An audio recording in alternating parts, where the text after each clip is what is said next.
আজকে আমি আপনাদের সাথে শেয়ার করব পটল ডিমের রেসিপি। এই রেসিপিটি কিন্তু দুর্দান্ত হয় খেতে, নতুন রেসিপি একদম। নমস্কার বন্ধুরা, পম্পি কুকিংয়ে সবাইকে স্বাগত জানাচ্ছি। তো একটা কড়াই বসিয়ে দিয়েছি, ওর মধ্যে আমি তেল দিয়ে দিয়েছি আর ডিমগুলোকে প্রথমে ভেজে নিচ্ছি। তো ডিমগুলো প্রথমে আমি লবণ হলুদ দিয়ে দিয়েছি, দিয়ে একটু লাল লাল করে ভেজে নিয়েছি। তারপরে ওই তেলের মধ্যে দিয়েছি গোটা জিরে আর কারি পাতা দিয়ে আমি পটলগুলো দিয়ে দিলাম। পটলগুলো দিয়ে একটু ভেজে আমি রসুন কুচি আর পেঁয়াজের কুচি আর টমেটো কুচি দিয়ে দিলাম।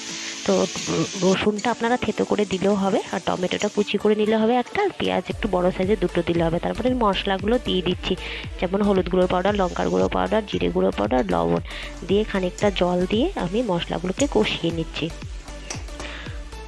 তো মশলাগুলো কষানো হয়ে যাবে, 2 থেকে 3 মিনিট কষালেই হয়ে যাবে। তো 2-3 মিনিট আমি কষিয়ে নিয়েছি মশলাগুলো। তারপরে আমি দিয়েছি ডিমগুলো দিয়ে আমি আরও 1 মিনিট নাড়িয়ে চাড়িয়ে নিচ্ছি। তারপরে 1 মিনিট নাড়ানো চাড়ানোর পরে আমি জল দিয়ে দিলাম। জল দেওয়ার পরে একটু ফুটিয়ে নিয়ে গরম মশলা গুঁড়ো দিয়ে নামিয়ে দিলেই হলো। ব্যাস, কত কম সহজে হয়ে যায় না রেসিপিটি। আপনারা বাড়িতে কিন্তু চট করে বানিয়ে ফেলবেন, গেস্টদেরকেও দেবেন। এই রেসিপিটি কিন্তু খেতে অনেক টেস্টি হয়, রুটির সাথেও খেতে পারবেন, ভাতের সাথেও খেতে পারবেন।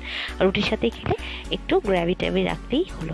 আর আমার চ্যানেলের রেসিপিগুলো ভালো লেগে থাকলে লাইক, শেয়ার অ্যান্ড সাবস্ক্রাইব করে দেবেন। এই রেসিপিটি কেমন লাগলো আমাকে কমেন্ট বক্সে জানাবেন।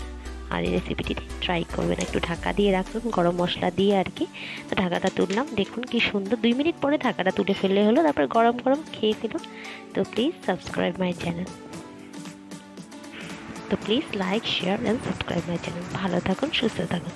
Tata, love you all.